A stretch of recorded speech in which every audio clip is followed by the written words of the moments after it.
Welcome to Wine Country at Work. I am Ralph Dimichis, and this is Lonnie Dimichis, and we're your hosts. We're continuing our quest to understand how a small number of hospitality folks can handle millions of visitors a year, most of whom are inebriated, and still do it gracefully and graciously. I'm happy today to be visiting Trefethen Vineyards because I've never brought people here that haven't fallen in love with the place, the people, and the wine.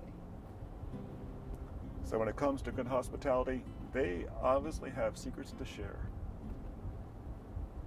Let's go visit.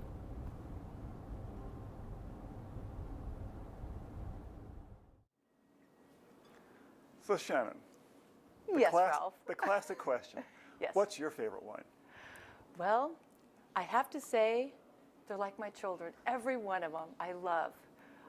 It just depends on what I'm having for dinner, or for instance, when someone comes in the morning at 10 o'clock when we open and they go, Shannon, I've got a big list here, and what is your favorite? What should I try? I go, well, it's 10 o'clock. Try our favorite breakfast wine, the dry Riesling, which I love to pour. Everyone loves it. It's a people pleaser and very refreshing. It's great with spicy foods, and there's not a lot of people that produce it. We've been doing it here for a long time, and it's just delightful on the palate. Like I said, Chris. It is a lovely one. I think you're one of only 3 producers in the valley that do it. Yes. That I know of. And at one time, the valley was planted with a lot of Riesling. It was a very popular grape here.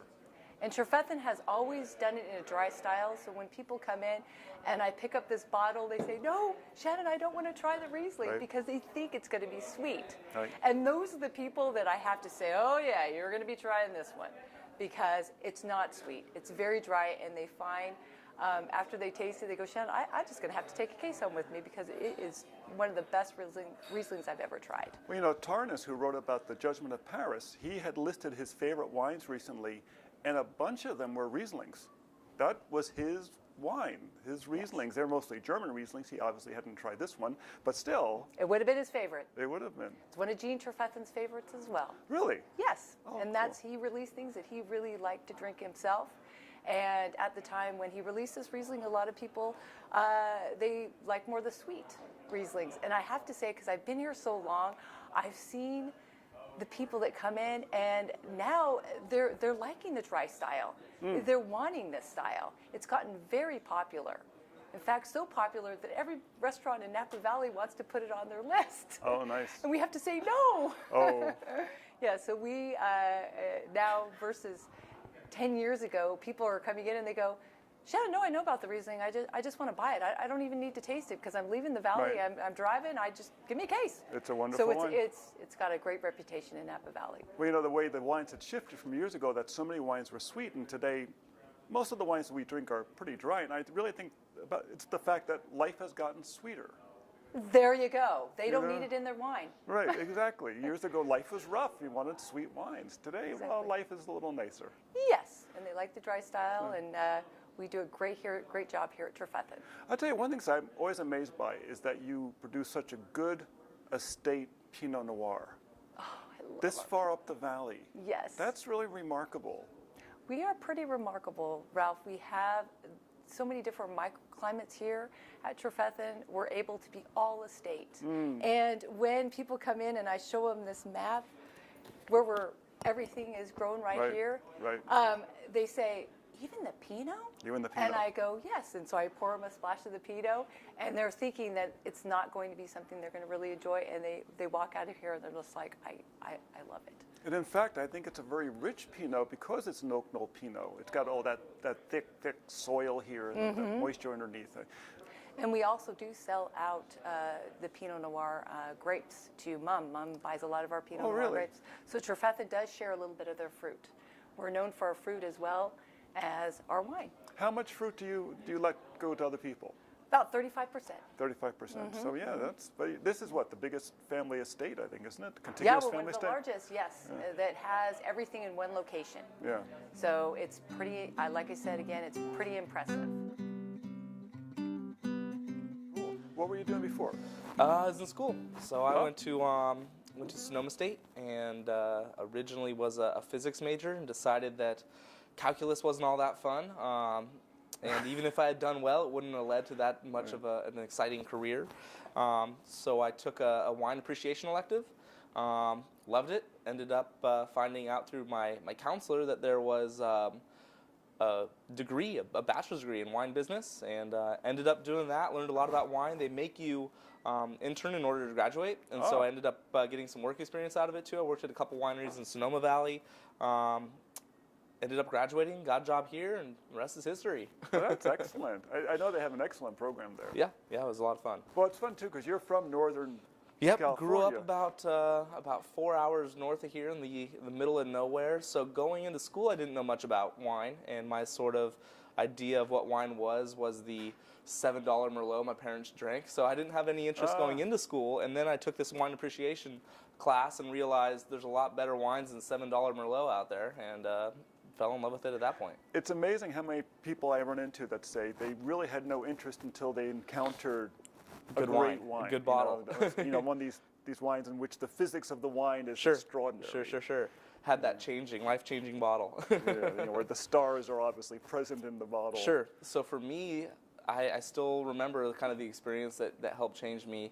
I turned 21, and in Sonoma County they do a barrel tasting weekend, which was just recently now. Yes. And I remember Wilson Winery makes a really good Zin, and I think that kind of really helped me at that point. I realized I like Zinfandel. I'd never tried a Zinfandel before that weekend, and at that point, that's when I started drinking more wine. And as many people know, the best thing about this industry is practice is drinking wine. And so I got to try a lot of different bottles, and fell in love. That's interesting because you're still a young man. So you're as we age, our palate changes. Change a lot.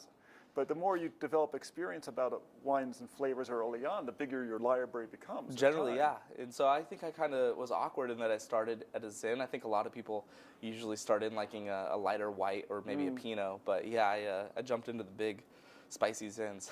Well, it's authentic. It's the authentic California wine after all. Sure. So now, what was it like when you first came to work here? This is a historic building. It's pretty unique in terms of the valley.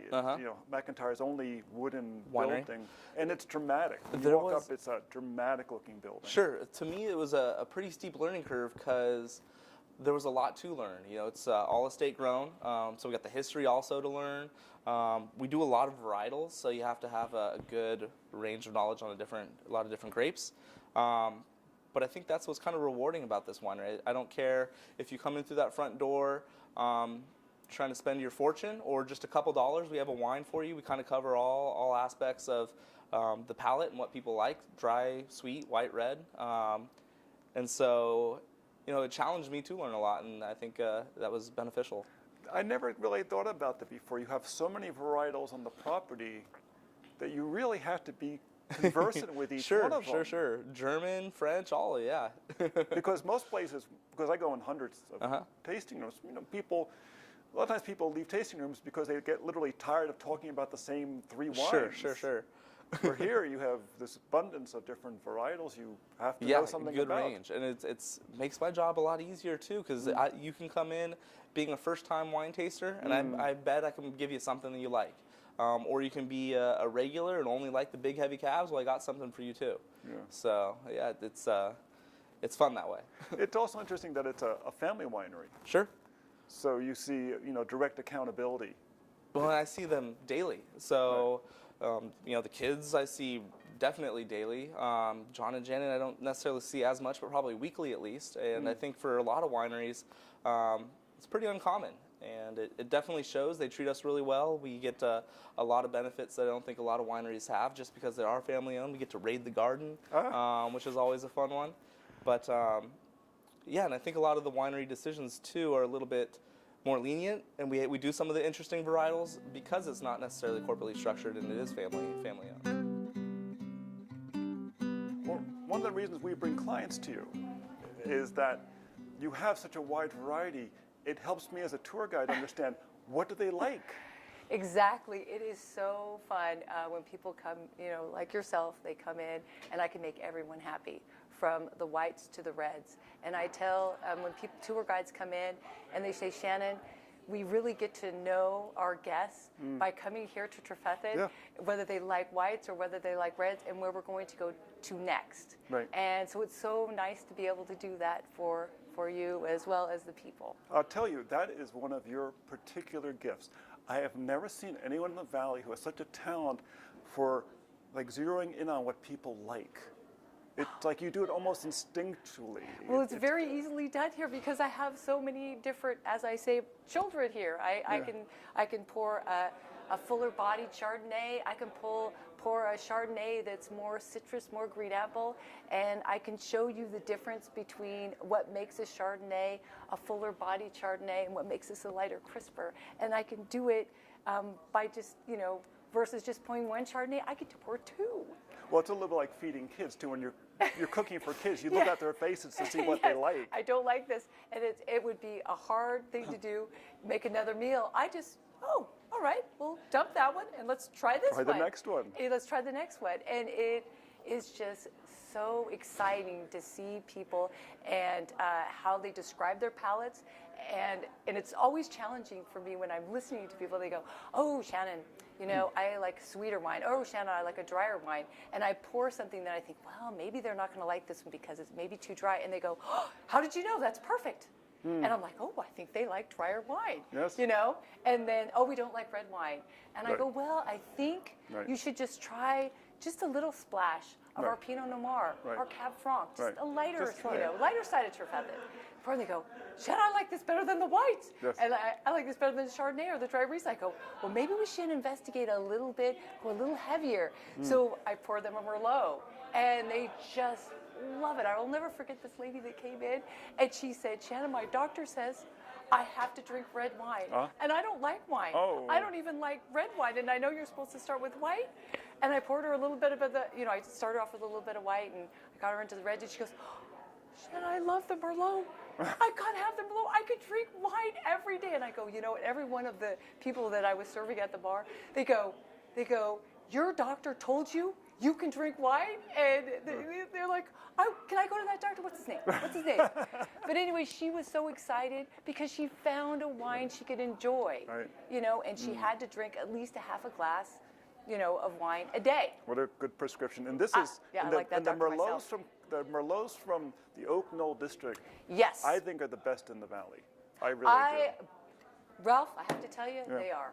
And our winemaker, actually Peter Luthi has retired. Zeke and Brian, they feel also it's one of the favorite, and it gets overlooked. Yeah. People come in, and like yourself, we want to try the Pinot, we want to try the Cab Franc, the Dragonstooth, the Malbec. Right. And I go, "You should try the Merlot." Merlot. And they go, "No, Shannon, we don't like Merlots. We're on to different things." And I go, "Well, maybe you just haven't tried a Trefethen Merlot." And I pour in the Merlot, and they just go crazy. It's got a lot of character. It's very complex, beautiful nose. You have that thick fog. It makes all that beautiful light refraction, those wonderful rainbows you get first thing in the morning. You've got that deep clay soil. It keeps the plants feeling very, covered and cared for. And it just gives these beautiful fruit flavors in a very round, full way. All the Merlots throughout Oak Knoll are pretty remarkable. Yours has a bit more experience on it. Yes, we've been doing the Merlot for quite a while, and I haven't had. In fact, we have different wineries that also visit us, and they used to come in and they wear their hats really low, and I go, "Hey, aren't you from so and so?" And they go, "Shannon, I just came in to get some of your Merlot." And I go, "Don't you make a Merlot?" And they go, "Not as good as yours, but don't tell anyone." And I laugh hysterically, and they claim that they go, "Well, you put a little Cabernet in your Merlot," and I go, "Not a lot." And they just laugh, but it's always so much fun to see other wineries come in and enjoy our wine as well as we enjoy theirs. I'll tell you, it's remarkable too that you produce these two Cabernets that are so different, because you have the hillsides across the way, which the soil's maybe 12 inches thick before you hit bare rock, and then here you've got this great deep soil, and the Cabs are very different, but they're both very good. Do you ever go around the valley and taste? Just did yesterday. Oh, good. Good. Yeah, it was a good time. Yeah. Do you find that your experience when you're tasting informs your understanding of what your clients are going through at all? Sure. Well, I think that is important. So yesterday, it's often the case where we come to work and we're thinking, okay, today's the day of work, and you don't realize that a lot of these people are spending a lot of money flying from across the country, and this is their vacation. They spend money to do exactly what we see people do every day. Right. And so I think being on the other side of the bar, it helps you not take for granted what exactly we're doing back here, and that people are listening to us. They paid big money to hear us say what we say and pour the wine that we wine. And so, yeah, I think it does, it helps us. I think it helps me a lot, at least. It is so fun to also educate, because we do have a variety of wines, and Trefethen has 500 acres here on our estate, but we also, which is right across the street, Oak Knoll District, I can pour 2 fabulous Cabernets, one main ranch, so you're getting from the main ranch, and one from the hillside. Same years, totally different styles. Right. And people, they just can't believe from when I pour them in the glass, the difference in the color, the difference in the aroma, and they're going, oh my gosh, Shannon, these are both Cabernets. And I say, yes, they've never had, seen the difference in the style, nor had I until I came into Trefethen. Right.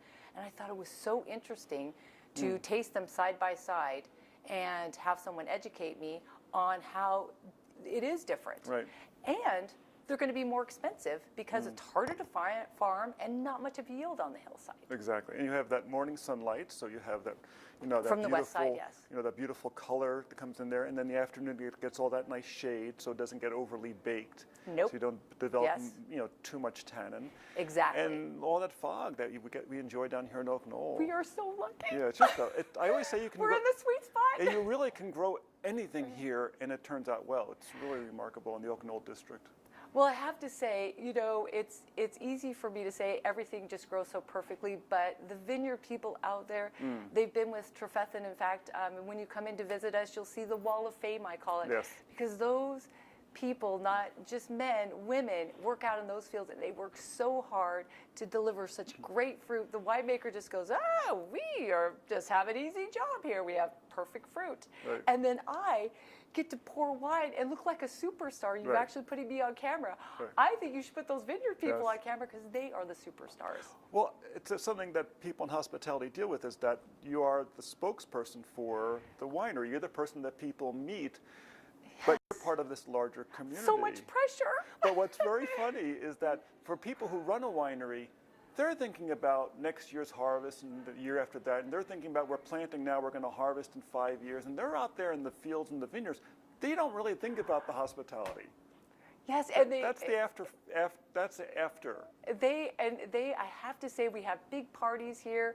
We all are hugging each other because we all need as a family each other to make this beautiful bottle of Right, wine. yeah. From the vineyard to the crush pad to the chemists here at Trefethen, to me that gets to talk about them, and that's why it's so nice to be involved in the whole process. Yeah. I get to be in the vineyard, which I'm not very good at, by the way. I'm really good at this, not good at that. But to listen to their stories and how hard, I really enjoy being a part of the whole process, the whole team. And when they come in with their families, like you said, they're here on the next year. They go, Shannon, I haven't even tasted our 2010 Merlot. How is it? Or Dragon's Tooth. And I'm like, come in.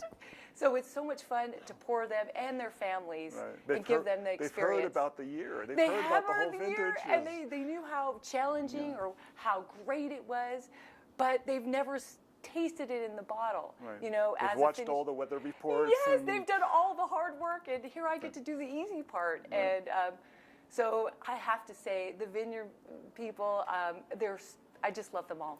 I have to tell you were mentioning parties, and I know that's more of your team parties, but the we have good wine ones. club parties here are extraordinary, and the decorating, the decorations that go on for these things are epic. Epic. We have so much fun decorating. We call it the pizza party. We bring in pizza and we get our cobwebs out, and I didn't realize, I got fired from decorating because I didn't realize the cobwebs have to be just perfect. So it really looks like that's Halloween fired. parties, yes. I'm like, it's a party. It's like, really, people are good. But no, we are known for our Halloween party and our Christmas party, but the Halloween party, outstanding here at Trefethen. This building was built in 1886. You know, Ralph, I know, we have ghosts here, so they just come out and make it all the much better. So if I could tell people, October, they got to come in just to look at the building here. I've never been a Halloween fan, always been a Christmas fan. I'm more positive. Nice. Halloween kind of, gets me creeped out. A little spooky. But I'm telling you, I get into it. We all dress up. Other wineries send people to us just to go, you got to check out Trefethen. Yeah. It is outside. And we live it up, have a great wine club party, as well as share it to people that are just walking in. I remember you telling Lonnie one time that during the Halloween decorating, there's certain places you cannot go in the winery because it's too scary. You know what? We got to be careful. We don't upset the ghosts. I'm telling you, though, these ghosts love us. Yes. I mean, that's why I'm doing this interview right here, because I had several people tell me that they live right in this area. Oh. And so, yeah, certain are cut off.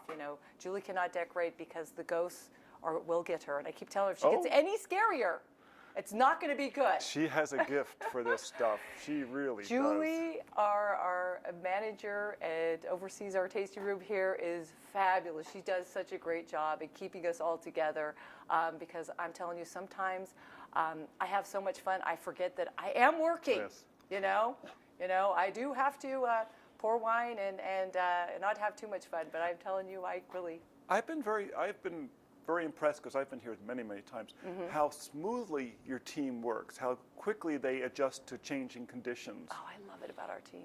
Yes. We've been working together for so long, and Julie sets up breakfasts for us to see what we're going to do that day to make everyone's experience a great one. And on Saturdays, we do have, we're getting really popular. We've been really popular. And so we want to give everyone a top-notch experience and not make them feel that they're shoveled off into a corner. So we're so lucky to have a manager that feels that is super important, and we attack the day and evaluate it and see where we're going to set everyone so they have a great experience. So they walk out of here going, wow, even without decoration, they're top-notch. Right. That's what we're all about. I have to tell you, when I was doing the preparation for this, I'd come by to do the shows for the video for the Halloween party, the early parts, and the Christmas party. It was a lot of work. There was so much stuff. It's amazing. It takes weeks to set it up. It really does. And I have to say, when Halloween's over, Julie goes right back to ordering, and I'm like, you're already ordering? You cannot order that. That is disgusting. It scares me. I think it's just too scary. And she goes, oh yeah, that's what we're getting. Oh, yep, we're getting you're that the one. barometer. So literally, we have these creepy things coming in throughout the whole year, and she'll put them in the closet in different places, and the team were like opening up. She goes, hey, I think we just got a new order of chocolate truffles. You get that out. I open up, and here's this disgusting skeleton that's grabbing me. I'm screaming. I go, don't do that again. Do not do that again. And of course, I remember a great photo on Facebook of you being grabbed by a zombie having the zombie grab your feet that you posted on Facebook. Oh yes, it's just a scary. It was wonderful. Month. It was wonderful. Yes, I have to say, I've taken a whole different side to Halloween. I love it. But she has redeemed herself with really? Christmas. The Christmas definitely You're redeems. Right. You are so right. Yes. Christmas, I told her. I said, Julie, you can't just be focusing on Halloween, man. We got to have a balance. Yes. And especially last year, it seemed like Halloween went down and Christmas was up. And Christmas, I have to say, it was gorgeous. I fight between the two. Which one I like better? It was just they gorgeous. both make me laugh and happy, and the beautiful Christmas trees. It's fun. Yes, Yeah. and people come in for both events to Yes. Christmas. They take pictures with our trees, and our beautiful building gives us such a great homey experience with the dogs that come in by the tree. Yeah, so it's fun. Because this is McIntyre's only wooden building that survived. He did. He did so many buildings that are still around. Yep. And I don't know, did these redwood trees come from this property? Do you know that? Yeah, I It don't wouldn't know. surprise me. Yes. Many of the buildings around here, when they were built using trees that had been on the property. And they're massive beams. All I know is the Trefethen family loved the trees, and we had to cut some of them down, of course, because of the vineyard, but we've kept a couple of that are just beautiful. Oh, yeah. And the reason that McIntyre haunts this building is because it's all wood, and they laughed at him when they said, "You're going to build a wood building. It's never going to stand all the weather conditions, the fire. You're crazy." Yes. And they say this building was so passionate to him. Really? And that's why he haunts the building. I've had several people tell me that. Interesting. That they I have didn't those, know that. they. I mean, you can always spot his buildings too.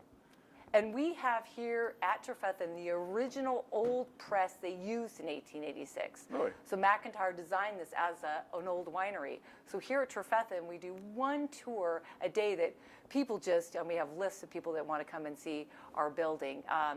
Not just for the wine. I mean, they love the wine, but they come here too to see that original old press they used and how the 3 tiers. So we take them upstairs and we show them. That's neat.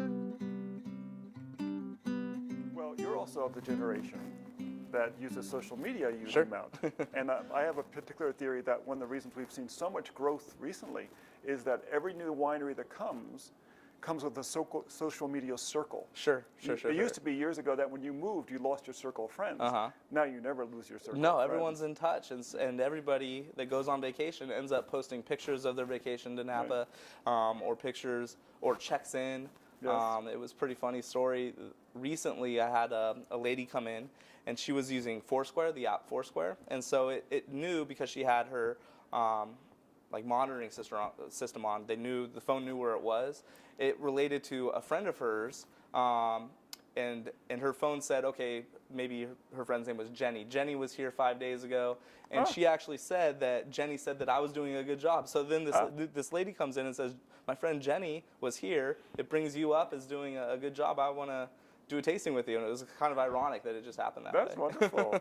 That's word of mouth advertising. Yeah. That's wonderful. They always say the best way to a sale is a personal recommendation. Sure. But what part of it do you find most interesting? What do you enjoy the most? I enjoy the relationships I get to build, and I'll never forget it. I took a week vacation off, and I miss people that had, they only get to see me once a year, and I go, oh, I didn't get to see Kim. She only comes in once a year. And see their children grow up, and I get to pour them their 21st birthday, their first glass of wine, and yes, it's, I have to say they're missing the boat, because being with Trefethen, the length I have, it just keeps getting better and more exciting, and the more I learn, it's never boring. You never know everything about this little glass of wine. No. I come every day going, what else can I learn? Or they tell me what's going on in the vineyard, so it makes it super exciting, never boring. Well, that was fun. I hope you enjoyed it as much as we did. And maybe you have a little better understanding of what it's like to see wine country at work. This is Ralph and Lonnie D'Amici, and we'll see you next time.